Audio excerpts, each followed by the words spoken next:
Hey guys, so today I have some good news for you and some bad news. Which do you want to hear first? Right, the bad news. Okay, so a couple of months ago, I uploaded a video where I spoke about something called oxalates. It's something that occurs in various plant foods, and it can lead to a lot of pain. It can actually lead to kidney stones and just some various health issues, lots of inflammation, because the way it works is certain plants give off something. This is just to recap. Certain plants give off something called oxalic acid. You may have heard of it from spinach. That's a popular one. Various plant foods have it more so than others.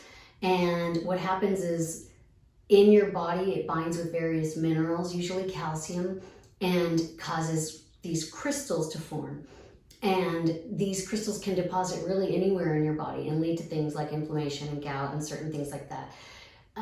So this can be very potentially harmful. Actually, there's a story about an athlete. I can't remember the name, and I don't have time to look it up, but if I can figure it out before I'm done editing this video, I'll either put it up around here on the screen somewhere, or I'll put it in the description, the name of the athlete. But he was doing some type of it was either spinach smoothie or spinach juicing for an extended period of time, and he ended up in the hospital. So it's a really important topic, and if you feel like you've been eating, a very clean diet and consuming a lot of what's known as, superfoods like spinach and certain things like that, even some nuts. Rhubarb is extremely high in oxalic acid. But anyways, and we'll talk more about that in a little bit. Anyways, so, and if you're consuming what you think is a healthy diet and you're not feeling the vitality that you should, or you're experiencing inflammation that maybe you've been trying to address for years and can't figure out any solutions, you may really want to look into this. And I'll give you some sources to look at a little bit later in the video. So that's the bad news. The good news is, shortly after I uploaded that video, I discovered that oxalates don't affect everybody the same way. And I thought this was very interesting. And what I discovered is that we do have a probiotic, which is a beneficial bacteria that inhabits the digestive tract. And it's called Oxalobacter formigenes or formigenes. I'm not exactly sure how it's pronounced. Sometimes scientific terms don't sound exactly the way they appear. Anyways, this probiotic helps destroy the oxalates before they actually get absorbed into other parts of your body and start to do their damage. That's the good news. The bad news, further bad news, is that that this probiotic, Oxalobacter formigenes or formigenes, it can be easily destroyed by antibiotic use. And I'm not saying anything bad about antibiotics, because sometimes we really need them and they can really be beneficial when they do their job. But a broad spectrum antibiotics sort of kill off everything. They don't really, target one specific bacteria. They actually wipe out the good and the bad. And so it's important to understand and know that usually if you are going to take antibiotics, you're going to want to repopulate your gut and your microbiome with more beneficial bacteria.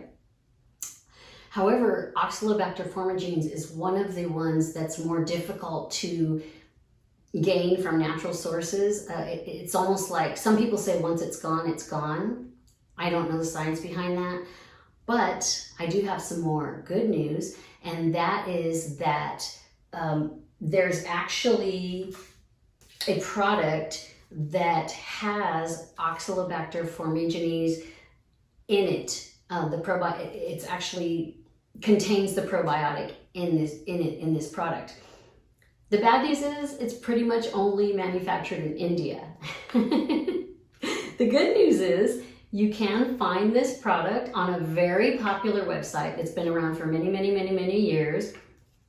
And I've been using them myself, and I truly feel like it's made a tremendous difference for me.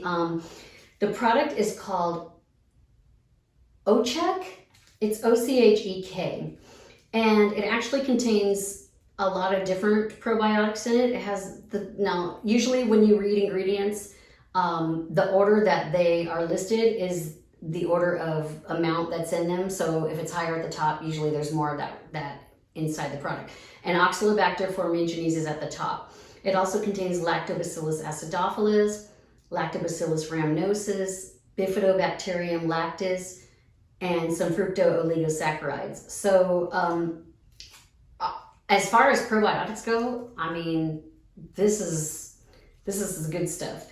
And here's what the capsule looks like. It's just this little tiny blue capsule. And you can buy them in different amounts. They sell them in smaller amounts if you just want to try it out and see if it's something that works for you. I need you to know that this is not medical advice. I'm not a doctor. I'm not a medical professional. I'm just sharing with you what has worked for me on my journey, and I'm hoping to help some other people along the way. This is actually part of the reason why I started this channel in the first place. So I wanted to be able to help people. I've been on a long health journey. Many years, and it never really ends, you know. I mean, the pursuit of good health and vitality is it's an ongoing thing, you know. So anyways, in fact, the last couple of weeks, I have not been adhering to my low oxalate dietary plan as well as I was in the beginning, and I'm feeling the pain. I'm waking up with more inflammation and noticing it a lot more, whereas before it was almost completely gone. And so I really need to get back to that. Now, if you are more interested in learning more about oxalates, you can look up Sally K. Norton. She's a wealth of information on it. And there's also a Facebook group, and it's called Trying Low Oxalates. And there's some very intelligent people in there. It's very organized. They even have a spreadsheet that helps you if you actually decide you do want to try it. They offer a spreadsheet that helps you figure out even brand name products, the amount of oxalates in each serving, and you know what ranges you want to be in if you're going to try and reduce your oxalate intake.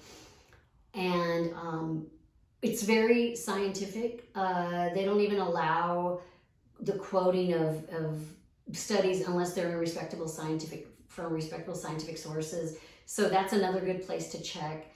And I guess I just wanted to share that with you because I feel like it's something that's been helpful for me. And I know I have a lot of friends that speak about having pain, and they've had these pain issues for years and just have no idea, you know, what the cause is. And so if you feel like you've tried everything, this might be worth taking a look at.